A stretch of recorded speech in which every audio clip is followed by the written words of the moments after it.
Good morning. Today we are going to begin the lesson Indigo. Indigo is written by Louis Fisher. Louis Fisher was born on 29 February 1896 in Philadelphia. First, he worked as a school teacher and later he served as a volunteer in the British Army during the First World War. He made a career later as a journalist and wrote for the New York Times, the Saturday Review, and for European and Asian publications. As a journalist, he lived through and reported the Second World War. He was a Jewish American who was greatly influenced by Mahatma Gandhi's use of nonviolence and spiritualism as political tools. He wrote highly acclaimed books on Mahatma Gandhi. This present lesson is an excerpt from his book, The Life of Mahatma Gandhi. The writer observed Gandhiji's work to fight for the cause of the voiceless, downtrodden Indians who reeled under the rule of the indifferent, oppressive British. Indigo is one of the many episodes of Gandhiji's long political struggle. The chapter describes Champaran visit of Gandhiji, which was undertaken casually on the entreaty of a poor peasant, Rajkumar Shukla. In the expectation that it would last a few days, it occupied almost a year of Gandhiji's life. The story describes Gandhiji's struggle for the cause of the sharecroppers of Bihar and how he asked the Britishers to leave the country. The lesson also highlights Gandhiji's leadership to secure justice for oppressed people. Now let's begin with the lesson. This story is set in 1916 where Gandhiji steps up to help a bunch of poor peasants from Champaran. It gives an account of how he struggled to bring them justice and equality. It begins with most of the arable land of Champaran that divides into a large estate. The owners of the estate are Englishmen and the workers are Indian tenants. We learn that the chief commercial crop on this land is indigo and hence the lesson is titled as Indigo. Moreover, we also see that the landlords compel all the tenants to plant 15% of their indigo and submit the whole harvest in the form of rent. The tenants are under a long-term agreement to do so. However, Germany starts developing synthetic indigo and hence the Britishers do not require the indigo crop anymore. In order to release the poor peasant from their agreement of 15%, they start demanding compensation. While some of the uneducated peasants agree on this, on the other hand, some do not. We notice that one of the sharecroppers, Rajkumar Shukla, arranges for a meeting with Gandhiji. He meets him for the same issues and tells Gandhiji, requesting him to visit the place to end the long-standing injustice. Finally, Gandhiji agrees and then he boards a train to Patna. After that, Rajkumar Shukla helps Gandhiji visit different places. We see at the beginning that Gandhiji starts narrating the incident that made him decide to urge the departure of British from India. And this incident occurred in 1917. Gandhiji attended the annual session of the Indian National Congress in Lucknow in December 1916. Rajkumar Shukla, a poor and weak farmer, approached Gandhiji and Shukla was one of the sharecroppers of Champaran. Moving ahead with the story, Gandhiji and Rajkumar Shukla reached Patna. Later, Shukla led Gandhiji to the house of a lawyer named Rajendra Prasad, who later became the President of India. Unfortunately, they could not see him as he was out of town. Gandhiji decided to go first to Muzaffarpur to obtain complete information about the conditions in Champaran. He reached Muzaffarpur by train at midnight on 15th April 1917. Professor J.B. Kriplani received him at the station. Gandhiji stayed there for 2 days.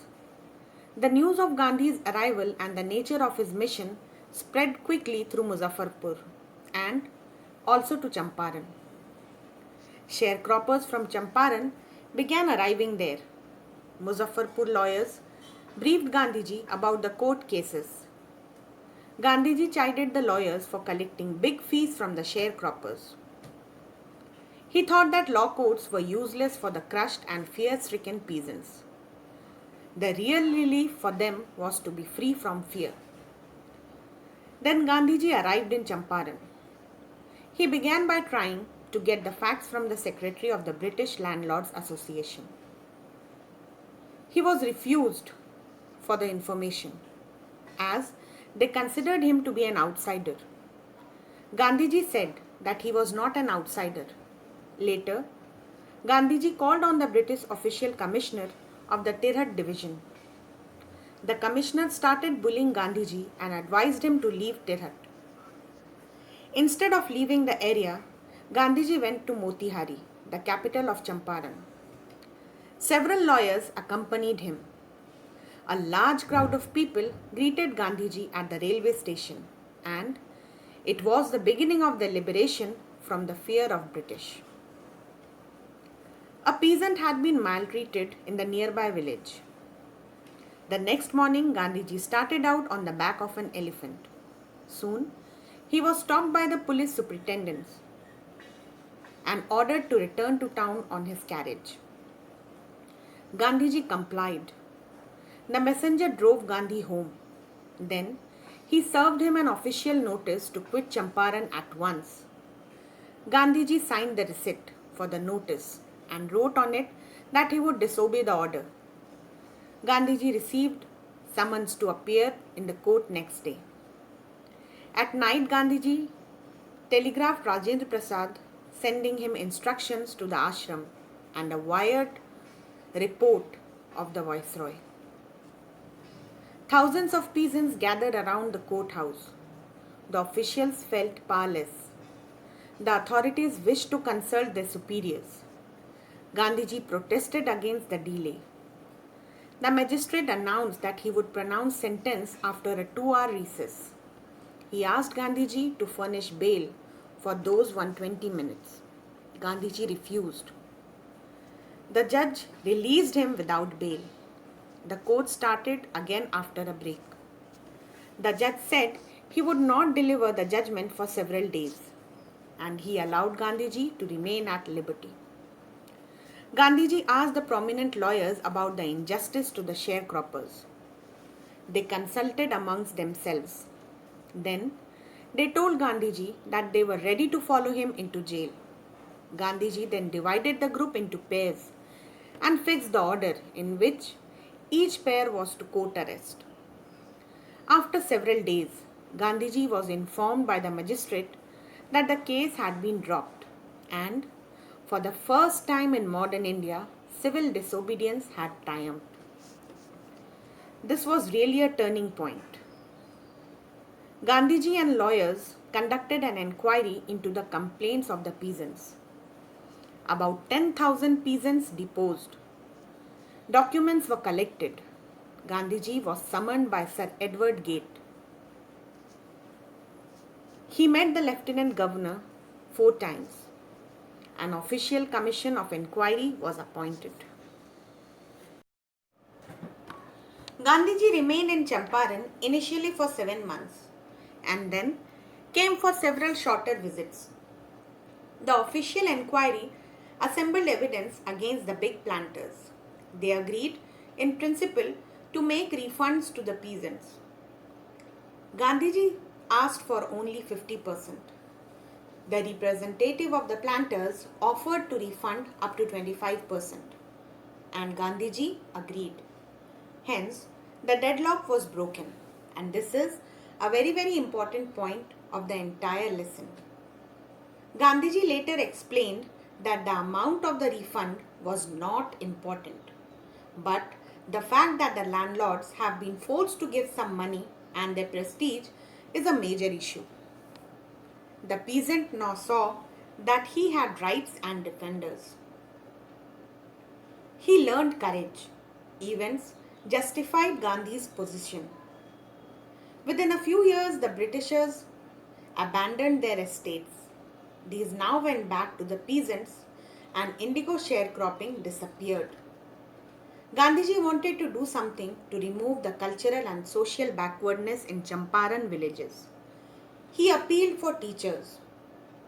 Two young disciples of Gandhi, Mahadev Desai and Narhari Parikh, and their wives volunteered for the work. Several more came from Bombay, Pune, and other distant parts of the land. Devdas, Gandhi's youngest son, arrived from the ashram, and so did Kasturba Gandhi. Primary schools were opened in 6 villages. Kasturba taught the ashram rules on personal cleanliness and community sanitation. Health conditions were miserable. Gandhiji got a doctor to volunteer his services for 6 months. 3 medicines were available: castor oil, quinine, and sulfur ointment. Gandhiji noticed the filthy state of women's clothes. One woman told Kasturba that he had only one sari. During his long stay in Champaran, Gandhiji kept a long distance watch on the ashram and sent regular instructions by mail.